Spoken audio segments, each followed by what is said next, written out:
The forcing function. Engineering yourself into discipline. You don't lack discipline, you lack a system that makes discipline inevitable. Most people wake up every day and hope they'll make the right choices, hope they'll resist the temptation, hope they'll do the hard thing. And hope is not a strategy, it's a gamble. And you're gambling with yourself against yourself, betting that your future self will be stronger than your present self, and losing that bet over and over again. Because willpower is finite. It runs out. It fades. It breaks under pressure. But here's what doesn't break: systems, structures, forcing functions. The mechanisms you build today that remove choice tomorrow, that make the right decision automatic, that engineer discipline into your environment so you don't have to fight yourself every single time. The ancient Stoics understood this. They didn't rely on motivation. They built their lives in ways that made virtue the path of least resistance and weakness the harder option. And that's the secret most people miss. Discipline isn't about being stronger. It's about being smarter. It's about designing a life where the right choice is the easy choice, where failure requires more effort than success. And if you're tired of fighting yourself, tired of starting over, tired of knowing what to do but not doing it, then what you're about to learn will fundamentally change how you approach everything. Because you're not going to rely on willpower anymore. You're going to remove the need for it. Let me show you what a forcing function actually is. Because most people have never heard the term, but they've felt the absence of it.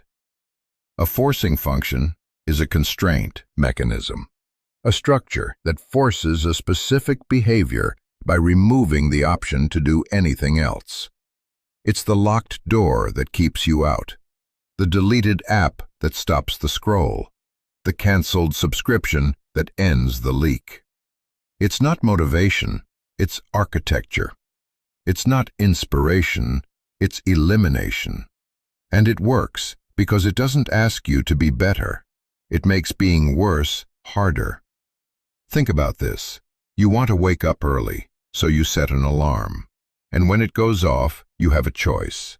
Hit snooze or get up. And in that moment, that half-asleep, fog-brained moment, you choose comfort. You choose 5 more minutes. And the day starts with a broken promise. But what if there was no choice?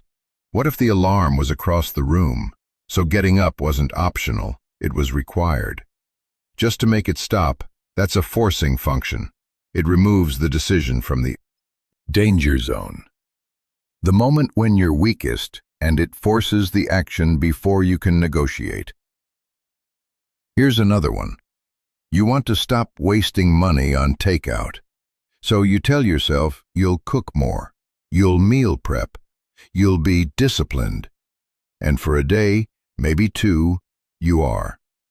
But then you're tired, you're stressed, you're hungry, and the app is right there. And you order, and you break the pattern again. But what if you deleted the apps? What if you removed your credit card from them? What if you only kept cash in your wallet, and getting takeout required driving to the restaurant, waiting in line, paying in person? Suddenly, the easy option is gone. The path of least resistance shifted, and cooking that frozen meal at home becomes easier than the alternative. That's engineering discipline through design, not through determination. The Stoics called this preparing the ground. Seneca wrote, "Begin at once to live, and count each separate day as a separate life." And part of living deliberately is setting up your life so that living well is the default, not the exception. You're not hoping to be disciplined. You're building a world where discipline is inevitable, where the structure does the heavy lifting so your willpower doesn't have to.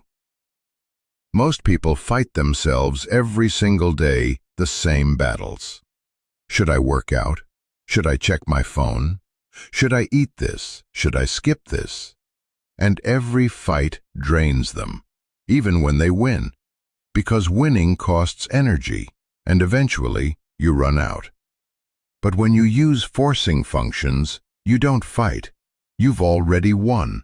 The battle was decided yesterday when you set up the structure, and today you just follow the path that's already been cleared. That's not weakness, that's wisdom. Marcus Aurelius understood this. He wrote, "At dawn, when you have trouble getting out of bed, tell yourself, 'I have to go to work.' As a human being, what do I have to complain of?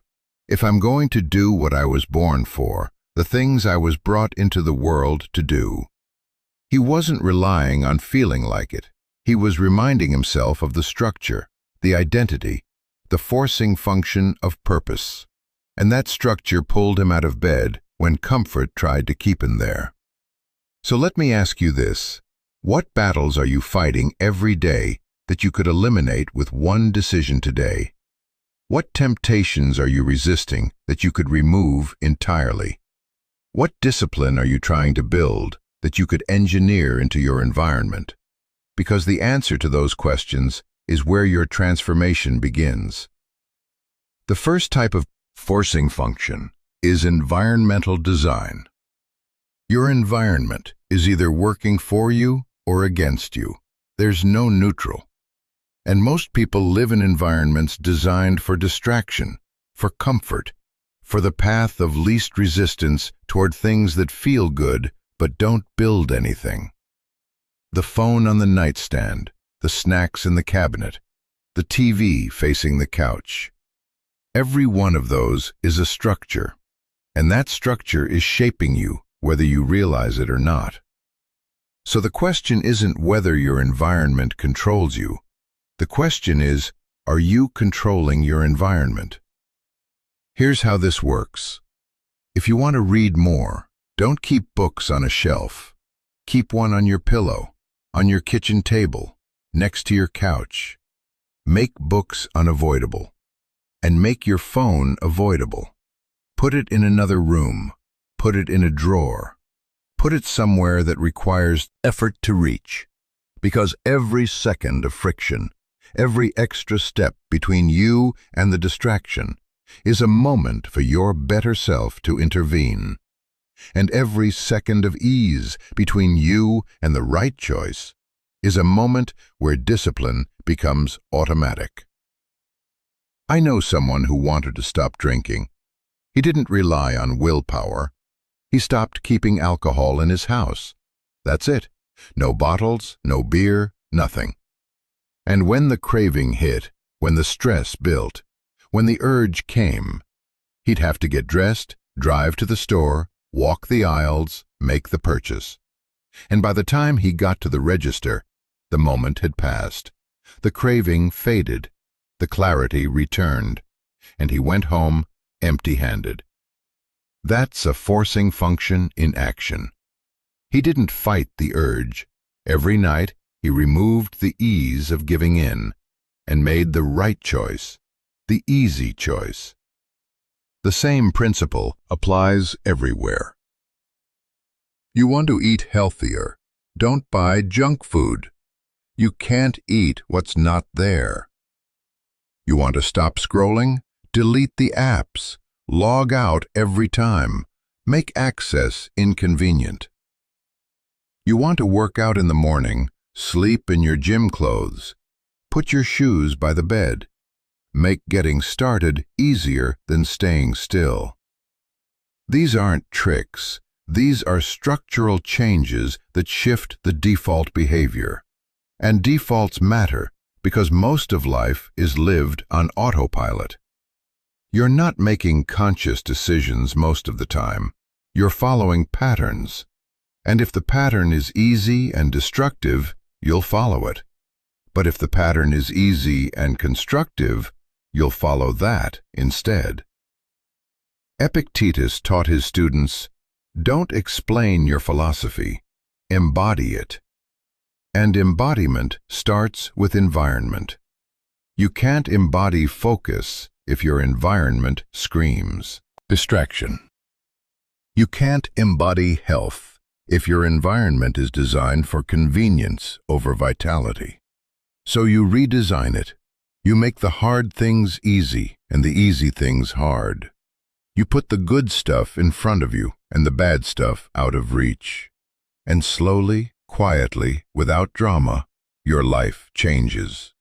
Not because you became a different person, but because you became a smarter architect. Carl Jung said, "Until you make the unconscious conscious, it will direct your life, and you will call it fate." And your environment is part of that unconscious. The things you see, the things you reach for, the things that are available, they're shaping your choices without you realizing it. So make it conscious. Look around right now. What's in arm's reach? What's visible? What's easy to access? And ask yourself, is this serving who I'm becoming? Or is this serving who I used to be? And if it's the latter, change it, move it, remove it, replace it. Because your environment is not neutral. It's either a forcing function for growth or a friction point against it. And you get to decide which one it is.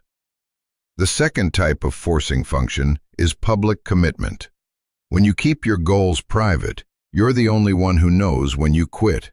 And that privacy, that secrecy, makes quitting easy because there's no cost, no embarrassment, no explanation required. You just stop and no one notices.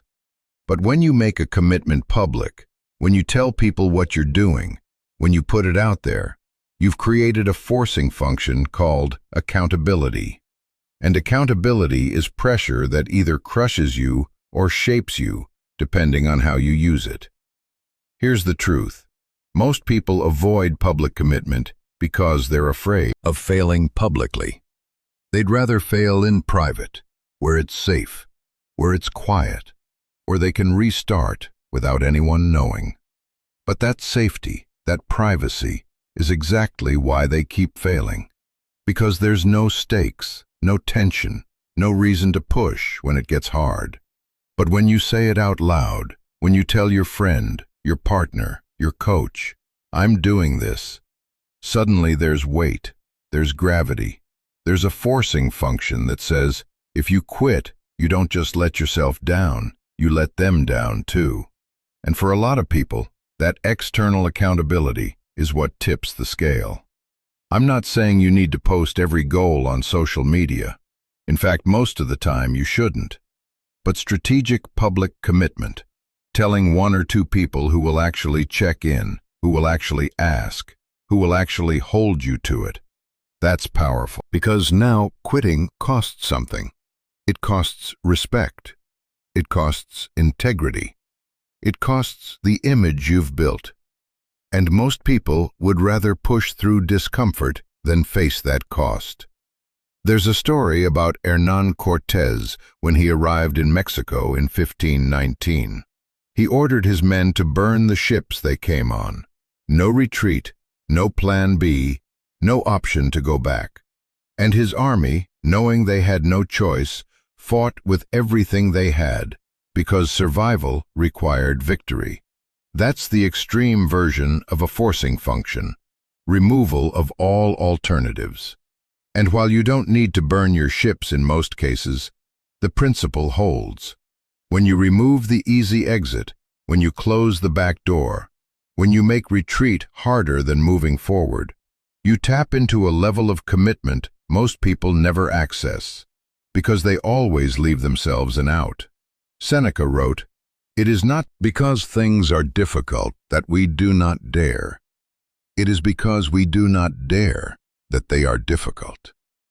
And public commitment is a form of daring. It's saying, I'm going to do this, and I'm going to let you watch.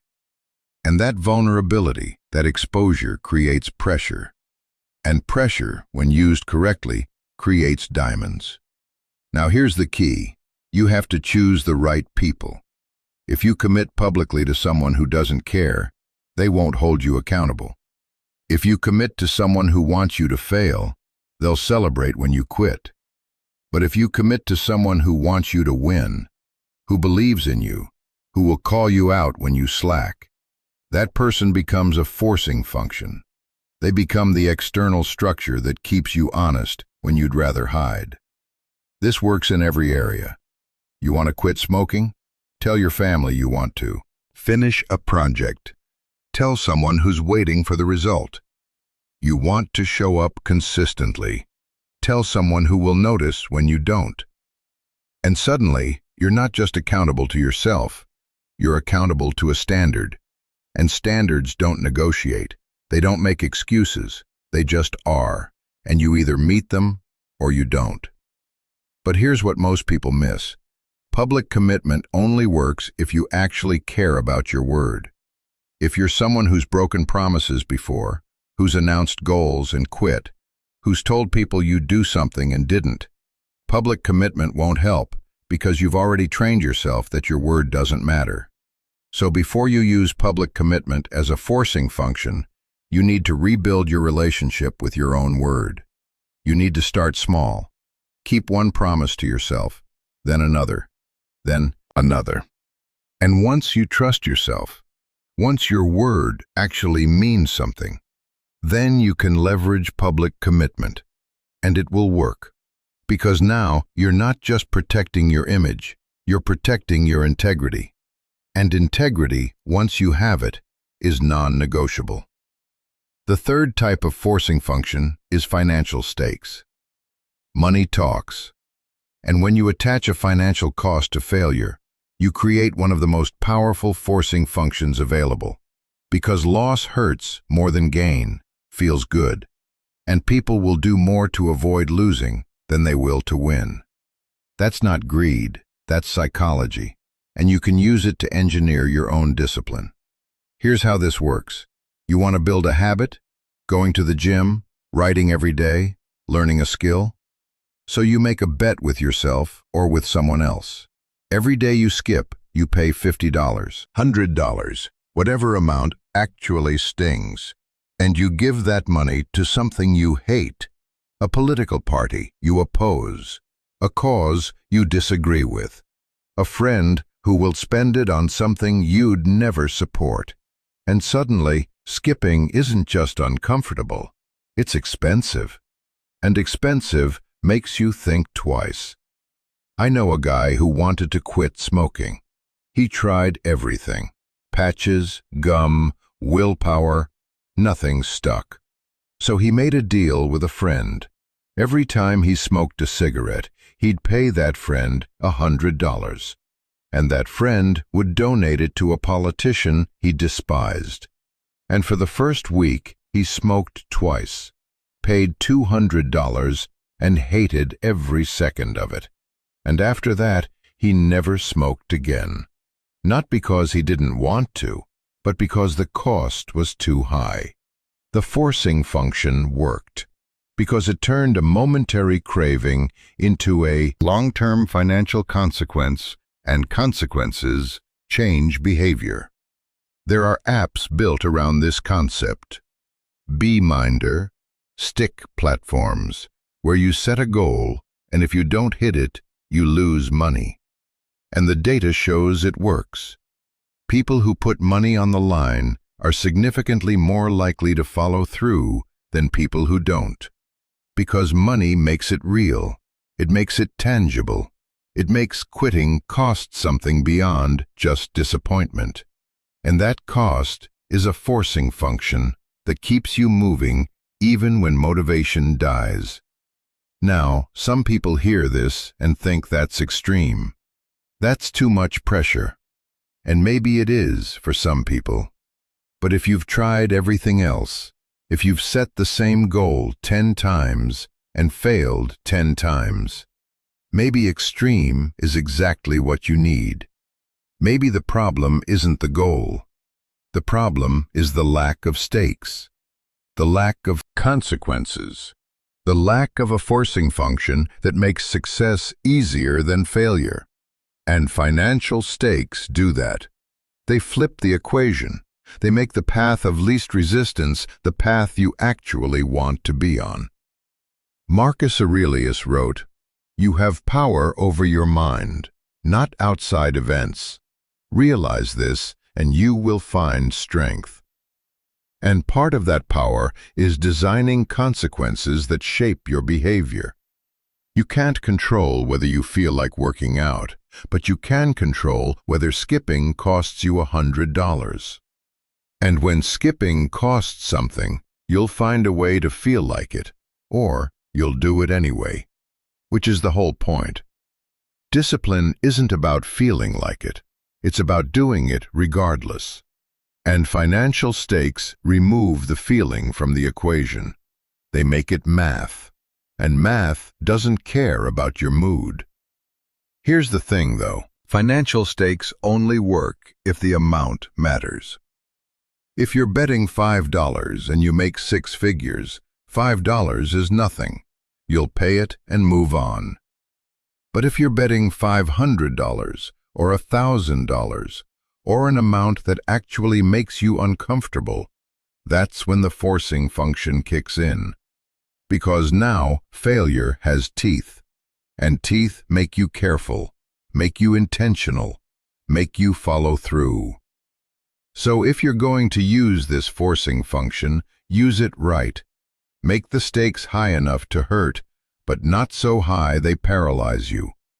And make the payment automatic. No negotiations, no excuses. The moment you fail, the money moves. And that automation is what makes it a true forcing function. Because you can't talk your way out of it. You can't delay it. You can't rationalize it.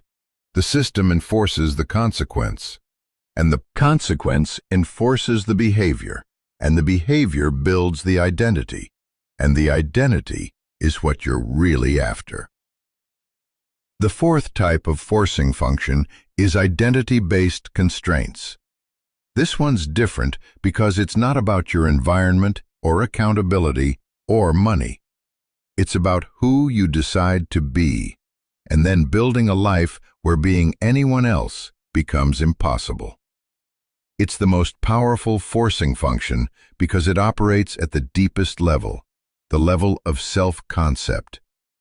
And when your identity shifts, when you genuinely see yourself differently, your behavior follows without effort. Here's how it works. Most people set goals. I want to lose weight. I want to build a business. I want to be more disciplined. And those goals are fine, but they're external. They're achievements. They're things you do. But identity is different. Identity is who you are, and who you are determines what you do. Without thinking, a person who wants to quit smoking will struggle every day. But a person who is a non-smoker doesn't struggle at all, because non-smokers don't smoke. That's not who they are. The forcing function is the identity itself. It removes the internal debate. There's no willpower required because the action doesn't align with the self-concept. Epictetus taught this principle deeply. He said, first, decide who you would be, then do what you must do. Notice the order. First, the identity, then the action, not the other way around. Because when you try to act your way into a new identity, you're always fighting yourself. You're always negotiating. But when you decide the identity first, when you claim it, when you embody it, the actions become natural. They become inevitable. They become who you are. So, instead of saying, I want to work out, say, I am someone who trains. Instead of saying, I want to eat healthy, say, I am someone who fuels my body intentionally. Instead of saying, I want to be disciplined, say, I am disciplined, and then live like it. And here's what happens when you do that. Every action becomes a vote for or against that identity. Every time you work out, you're voting for, I am someone who trains. Every time you skip, you're voting against it. And over time, the votes add up, and the identity solidifies. And once it's solid, once you genuinely believe, I am this person. Acting differently feels like betrayal. It feels wrong. And that discomfort, that misalignment, becomes the forcing function that pulls you back. I know someone who struggled with procrastination for years, tried every productivity system, every hack, every method. Nothing stuck until he stopped trying to be productive and started being a producer. That shift, that identity shift, changed everything. Because producers don't wait for inspiration. They produce. That's what they do. That's who they are. And suddenly the question wasn't, do I feel like working? The question was, am I living aligned with who I am? And the answer to that question is always yes or no. There's no middle ground. And that binary, that clarity, became the forcing function. Carl Jung said the privilege of a lifetime is to become who you truly are. But most people never do because they're too busy trying to act like someone they're not. They're trying to build discipline on top of an identity that doesn't support it. They see themselves as lazy, but they're trying to work hard. They see themselves as undisciplined, but they're trying to build habits, and the identity sabotages the action every time.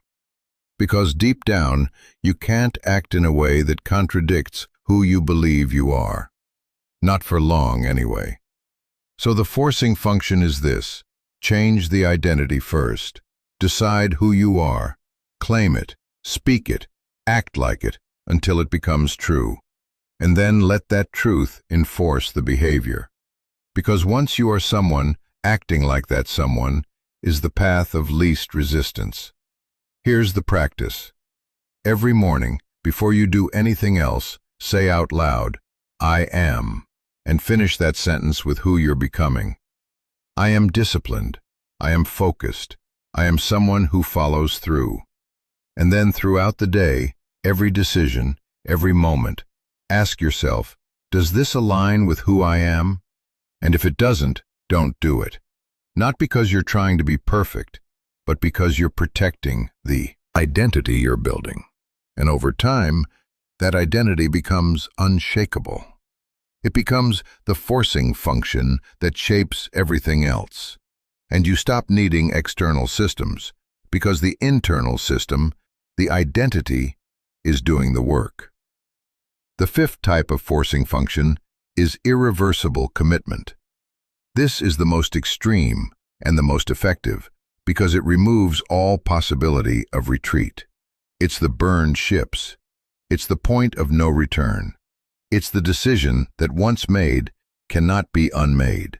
And that permanence, that finality, creates a level of focus most people never experience. Here's what this looks like. You want to start a business, so you quit your job before you have clients, before you have revenue, before you have proof. And now you have no choice. You either make it work or you starve. That's a forcing function. You want to move to a new city, so you break your lease.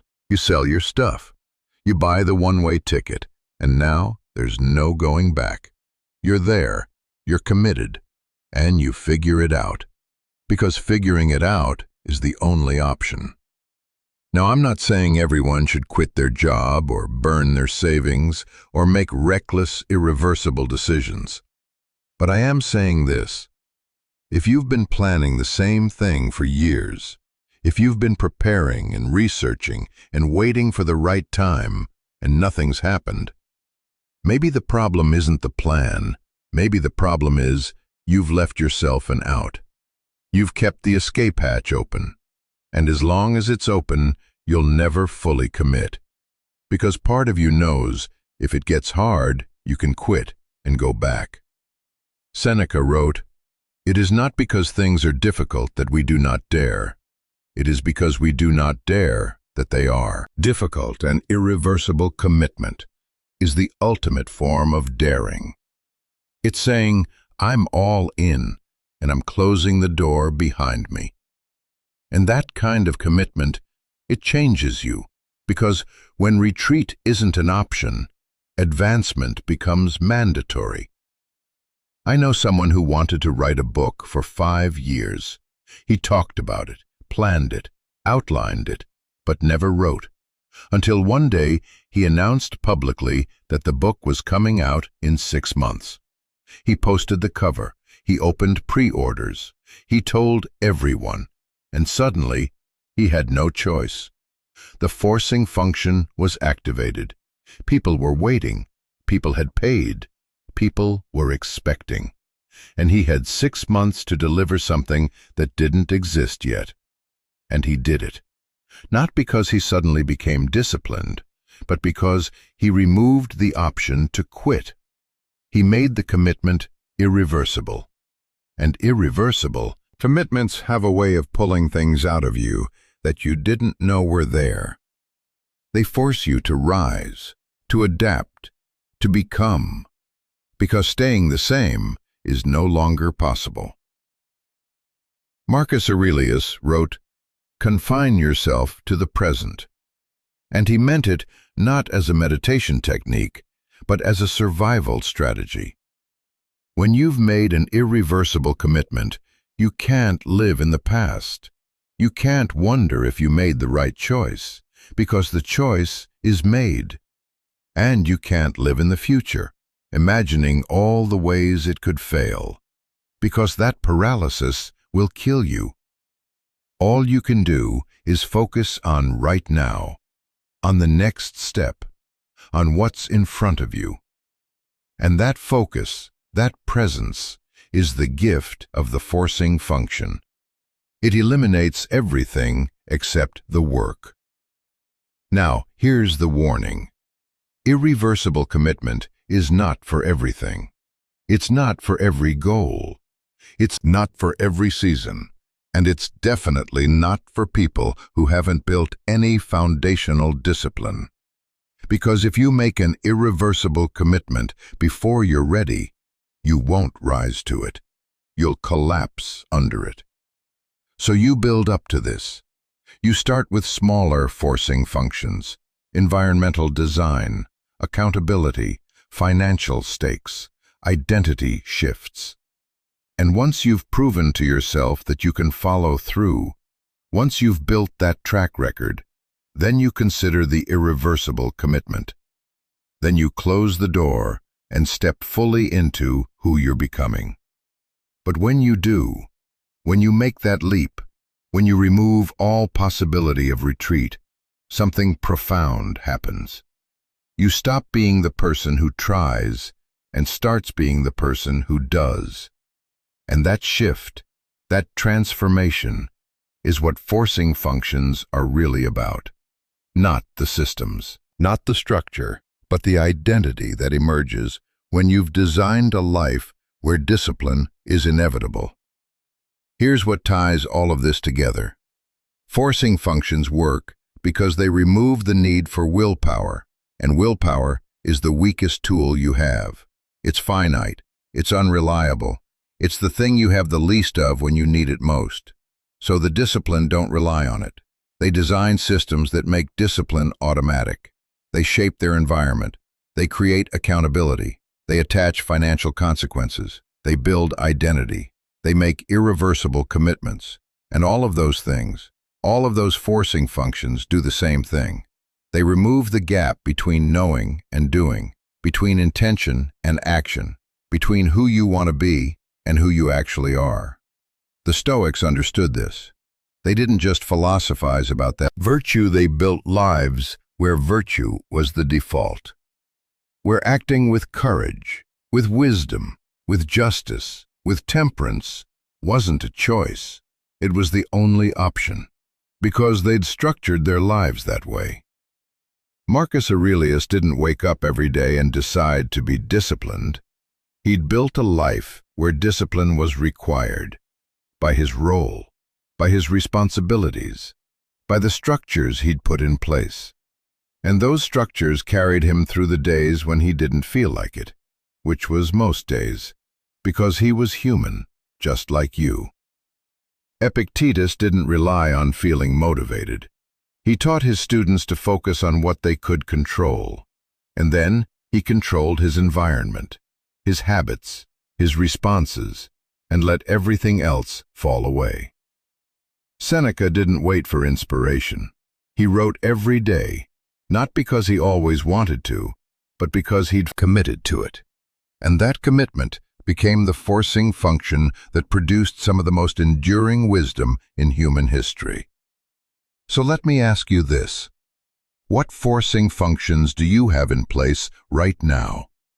What structures, what systems, what constraints are you using to make discipline inevitable? And if the answer is none, if you're still relying on willpower, still hoping you'll make the right choice, still fighting yourself every single day, then it's time to stop fighting and start engineering. It's time to build the forcing functions that make the person you want to be the person you can't help but become. The next time you set a goal, don't just write it down. Don't just visualize it. Don't just commit to trying harder. Engineer it. Make it impossible to fail. Or at least make failure so costly, so uncomfortable, so misaligned with who you are that success becomes the easier path. Remove the junk food. Delete the apps.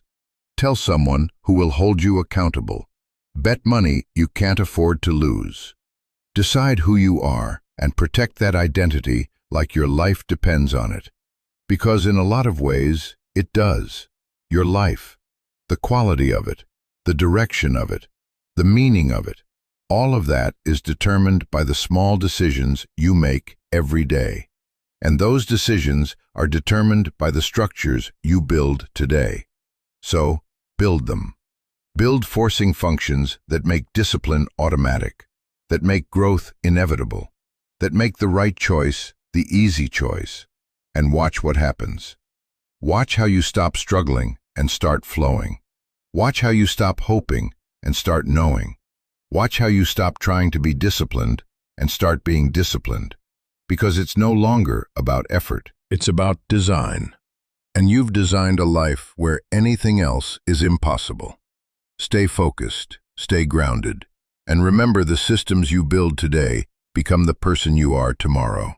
So build with intention, build with precision, and build forcing functions that make retreat impossible and progress inevitable.